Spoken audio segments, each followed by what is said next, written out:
Hello friends, அனைவருக்கும் வணக்கம். இந்த வீடியோவில் இலங்கையினுடைய பங்குச்சந்தையில் இருக்கின்ற மிக முக்கியமான முதலீட்டாளரை பற்றி பார்க்க போகிறோம். வெளிநாடுகளை பொறுத்த வரைக்கும் நிறைய பேர் இருக்கிறாங்களா, அதை பொறுத்த வரைக்கும் இந்தியாவை பொறுத்த வரைக்கும் இந்தியாவில் இந்த பங்குச்சந்தையில் முதல் செய்கிறவர்கள் நிறைய பேர் இருக்கிறாங்க. அதே நேரம் இலங்கையில் இருக்கின்ற மிக முக்கியமான ஆளுமையில் ஒருத்தர் தான் தம்மிக்க பெரேரா. இவருடைய முதலீடுகள் பங்குச்சந்தையில் பாரிய அளவில் இருக்கின்றது. இவருடைய ஒவ்வொரு செயற்பாடுகளும் பங்குச்சந்தையில் சில பாரிய மாற்றங்களை ஏற்படுத்தக்கூடிய இருக்கின்றது. இவர் என்னென்ன கம்பெனிகளில் முதல் செய்திருக்கிறார், என்னென்ன கம்பெனிகளில் புதிதாக முதல் செய்ய விருப்பம் வச்சிருக்கிறார், அடுத்தது இவர் கடந்த காலங்களில் என்ன கம்பெனிகளை முதல் செய்திருக்கின்றார் என்ற விடயங்களை இந்த வீடியோவில் பார்ப்போம். சில வேளைகளில் இந்த வீடியோ கொஞ்சம் நீளமாக போகுமாக இருந்தால் இதை நான் 2 பார்ட் 1 அண்ட் பார்ட் 2 நான் உங்களுக்கு ஒழுங்கப்படுத்துகிறேன். இதில் இந்த வீடியோக்குள்ளே நம்ம முதலாவது பார்க்குற விடயங்கள். அவருடைய பேர் என்னன்னு பார்த்தீங்கன்னா தெரியும், டான் டம்மிக்க பெரேரா. அடுத்தது இவர் ஒரு பிஸ்னஸ்மேன், அது ஒரு முதலீட்டாளர். அடுத்தது கொடையாளின்னு சொல்லலாம். அதாவது சில நிதியங்களுக்கு பண உதவி செய்யும் ஒரு நபராக இவர் காணப்படுகிறார். தொண்டு நிறுவனங்களுக்கு உதவி செய்யும் நபராக காணப்படுகின்றார். அதோடு சேர்த்து இலங்கையில் ஒரு ரிச்சஸ்ட் பர்சனாக இவர் இருக்கு. நான் நினைக்கிறேன் இவர் இலங்கையினுடைய இரண்டாவது முதலாவதாக இருந்தவர் நினைக்கிறேன், தற்போது இரண்டாவது மிக பெரும் பணக்காரராக இலங்கையில் இருக்கின்றார். அடுத்தது பார்த்தீங்கன்னா இவருடைய சொத்துண்ட ப்ராப்பர்ட்டியினுடைய வேல்யூவில் பார்த்தீங்கன்னா தெரியும், $1 பில்லியன் to $2 பில்லியன் ரேஞ்சில் இருக்குது. இது பார்த்தீங்கன்னா 2013 இதில் சொத்து மதிப்பீட்டு பெறுமதி $550 மில்லியன் இருந்தது. இப்போ பார்த்தீங்கன்னா இது டபுளாக ஆயிருக்கு 10 வருட காலப்பகுதியில். அடுத்தது பலிவல் பிஎல்சி பன் பிஎல்சினுடைய ஷியாமனாக இருந்தார். அவருக்குரிய ஃபவுண்டர் இவர் தான். அதோடு சேர்ந்து கேலிஸ் குரூப்பில் பிஎல்சியினுடைய கோசயாமன இவர் இருக்கிறார். கேலிஸ் கம்பெனியை பற்றி தெரியுங்க, அது தெரியுமா நினைக்கிறவங்களுக்கும். நிறைய அது குரூப் ஆஃப் கம்பெனி, அது சிறப்பான விடயங்கள். அது பெரிய ஒரு பழைய கம்பெனி இலங்கையினுடைய, அதாவது பெரிய லார்ஜான கம்பெனி. அதில் டீட்டெயில் வேணுமென்னு சொன்னாலும் நீங்கள் உள்ளே போய் பார்த்துக்கொள்ளலாம். அடுத்தது இவர் என்னென்ன துறைகளில் இவர் இலங்கையில் முதலீடு செய்யாத துறைகள் இல்லை என்று கூட சொல்லலாம். இதில் பார்த்தீங்கன்னா தெரியும், இந்த பேங்கிங் செக்டரில் பார்த்தீங்கன்னா தெரியும், எல்வி ஃபினான்ஸ் கமர்ஷியல் பேங்கில் பெரிய அளவு முதலீடு செய்தவர். அடுத்த மேனுஃபேக்சரிங்கில் ராயல் செரமிக் அண்ட் லங்கா டைல்ஸ்லேயும் இவருடைய பங்குகள் இருக்குது. அடுத்தது லைசரில் அதாவது பொழுதுபோக்கான சில விடயங்கள், ஹோட்டல் செக்டர்களில் அதுகள்லையும் இவர் அம்மாயா ரிசோர்ட் அண்ட் கிங்ஸ்பரி ஹோட்டல்கள்லையும் இருக்கிறார். அடுத்த எனர்ஜி அண்ட் ப்ராப்பர்ட்டி டெவலப்மெண்ட்லேயும் ஷேர் மார்க்கெட்டில், அதாவது ரியல் எஸ்டேட்லேயும் இவருடைய பங்களிப்புகள் இலங்கையில் இருக்குது. ரைட். அடுத்தது இவர் மினிஸ்டராக இன்வெஸ்ட்மெண்ட் ப்ரொமோஷனில் மினிஸ்டராக ஒர்க் பண்ணியிருக்கிறார் 2022.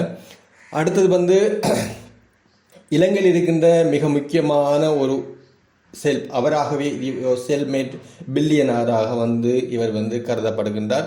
அடுத்தது இவர் சரியான ஒரு இன்ஃப்ளூயன்சர், அதாவது பெரிய முக்கியமான செல்வாக்குள்ள ஒரு பிஸ்னஸ் ஃபிகராக இவர் இருக்கிறார். ரைட். அடுத்தது பார்த்தீங்கன்னா தெரியும், இவருடைய பிசன் பார்த்தீங்கன்னா தெரியும், ஹி இஸ் ஆக்டிவ், சரியான active and education and digital டெவலப்மெண்ட்டில் மிக முக்கியமான ஒரு நபராக இருக்கார். இலங்கையினுடைய டிஜிட்டல் இதுக்கு ஒரு அட்வொகேட்டிங் செய்கிறார். அதாவது என்னென்னு சொல்கிறது, டிஜிட்டல் கவர்மெண்ட் அரசாங்கம், அதாவது இலங்கையினுடைய அரச நிறுவனங்களை டிஜிட்டலைஸ் பண்ண வேணும் என்ற அந்த செயற்பாட்டில் ஒரு மிக முக்கியமான அட்வொகேட்டிங் செயற்பாட்டை மேற்கொள்ளும் ஒரு நபராகவும் அண்மையில் இருக்கின்றார்.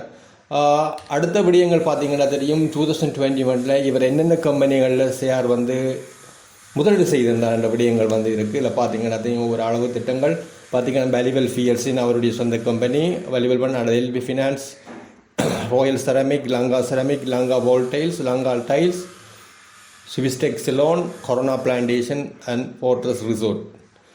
ரைட். அடுத்தது டிரெக்ட், இது வேலிவல் குரூப்புக்குள்ளே வருது. அடுத்தது பார்த்தீங்கன்னா டிரெக்ட் ஹோல்டிங்கில் என்னென்ன இருக்குன்ற விடயங்கள் இருக்குது. அடுத்தது ஹேலிஸ் குரூப்புக்குள்ளே பார்த்தீங்கன்னா தெரியும் என்னென்ன கம்பெனிகள் இதுக்குள்ளே இருக்குண்டு. அடுத்தது பார்த்தீங்கன்னா தெரியும், சம்பத் பேங்க்லேயும் மொத்தமாக இவருடைய டோட்டல் இன்வெஸ்ட்மெண்ட் இருந்திருக்கு. பார்த்தீங்கன்னா 4,39,737 மில்லியன் அளவு இவருடைய முதலீடுகள் பங்கு சந்தையில் இருந்திருக்கு. ரைட். அடுத்தது கரண்ட்லியாக 2025 சில டேட்டாக்கள் தான் எடுக்க முடிஞ்சிருக்கு.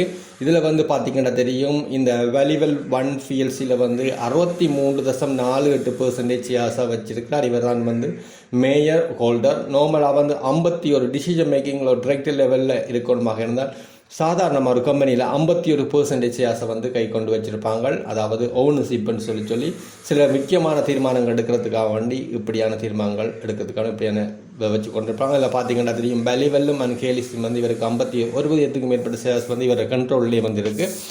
அடுத்தது ரோயல் செரமிக்கும் வந்து 56% வந்து இதாக இருக்குது. அடுத்தது எல்பி ஃபினான்ஸும் வந்து பார்த்தீங்கன்னா தெரியும் 51% வந்து இவருடைய கண்ட்ரோலில் இருக்குது. அடுத்தது ஈஸ்ட் பெஸ்ட் ப்ராப்பர்ட்டிஸில் 77%. அடுத்தது லாஃப்கேஸ் ஹோல்டிங்லேயே 50% வந்து இருக்குது இவரில். Hello report right okay. அடுத்தது வந்து கரிச்சந்திரா மில்ஸ்ன்றது வந்து புதுசாக வந்து 2000 அக்டோபர் மாதம் இந்த மாதம் வந்து இவர் கரிச்சந்திரா மில்ஸ்ன்ற ஒரு கம்பெனியில் பிஎல்சியில் வந்து இன்வெஸ்ட் பண்ணிக்கிறார். இவங்க பார்த்தீங்கன்னா தெரியும், அதை கரிச்சந்திரா மில்ஸ்ன்றக்குள்ளே இவங்க வந்து அதாவது என்ன சொல்கிறது, நூடுல்ஸ்கள், அடுத்தது அரிசிமா போன்ற ப்ராடக்ட்டுகள் அப்படியான விடயங்களை வந்து செய்கிற ஒரு உற்பத்தி செய்கிற ஃப்ளோரன்ஸ் சொல்லுவோம், அதில் உற்பத்தி செய்கிற ஒரு கம்பெனி. இதில் வந்து பெரிய ஒரு இன்வெஸ்ட்மெண்ட்டை இந்த வருடம் வந்து செஞ்சுருக்கிறார். இதில் வந்து 40% பங்களை வந்து 41% பங்களை வந்து வாங்கியிருக்கிறார். அடுத்தது சிங்கர் பிஎல்சியில் வந்து பார்த்து கேலிஸ் குரூப் வந்து கண்ட்ரோல் பண்ணது அதுக்குரிய ஷேர்ஸ். அடுத்த கமர்ஷியல் பேங்க் ஷேர்ஸ் வந்து இதில் வந்து அக்டோபர் 2025 வந்து 26 மில்லியன் ஷேர்ஸை விற்றிருக்கிறார். இந்த வித்து ஷேர்ஸுடைய மணியை கொண்டு தான் வந்து கரிச்சந்திரா மில்லில் வந்து வாங்கியிருக்கிறார்.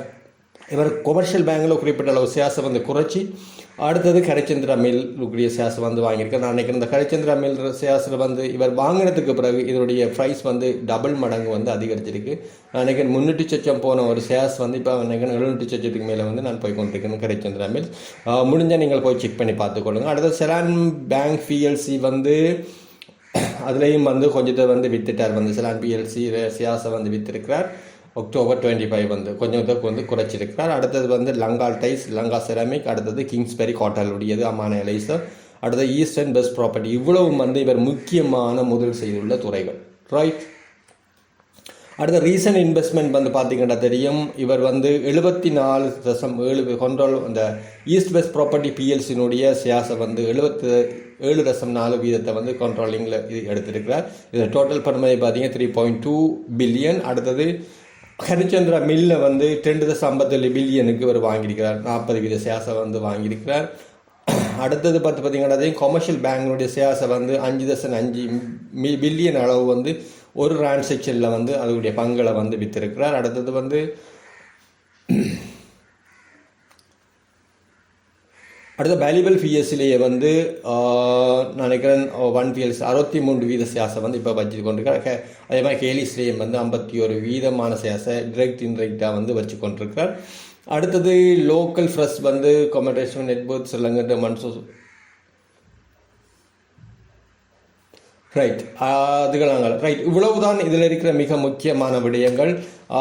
இதனுடைய மேலதிக தகவல்கள் தேவைன்னு சொல்லி சொன்னால் நீங்களே வந்து இவருடைய கூகுள்லேயே உங்களுடைய டீட்டெயில்களை நீங்கள் சர்ச் பண்ணி பார்த்துக்கொள்ளலாம்.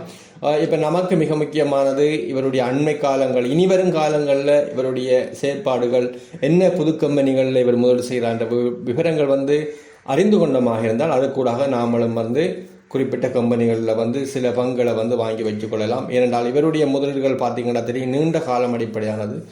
நான் நினைக்கிறேன் 2021 வந்து வாங்கின ஷேர்ஸ்கள் கமர்ஷியல் பேங்கில் நான் நினைக்கிறேன் இப்போ இவருக்கு வந்து 100% மேலே வந்து டபுளான ப்ராஃபிட்டை வந்து இவருக்கு கொடுத்துருக்கு. ஆகவே அப்படியாக நீங்கள் ஒரு லாங் டேர்மாக வந்து பங்களை வச்சிருக்கொண்டிருப்ப மூலமாகத்தான் வந்து ஒரு கணிசமான ஒரு லாபத்தை வந்து அடைஞ்சு கொள்ளலாம். ஓகே ஃப்ரெண்ட்ஸ், இவ்வளவுதான் இந்த விடயம். இது தொடர்பான ஏதாவது கேள்விகள் இருந்தால் நீங்கள் கீழே வந்து காமெண்ட்ஸில் வந்து கொடுங்களா. நன்றி, வணக்கம்.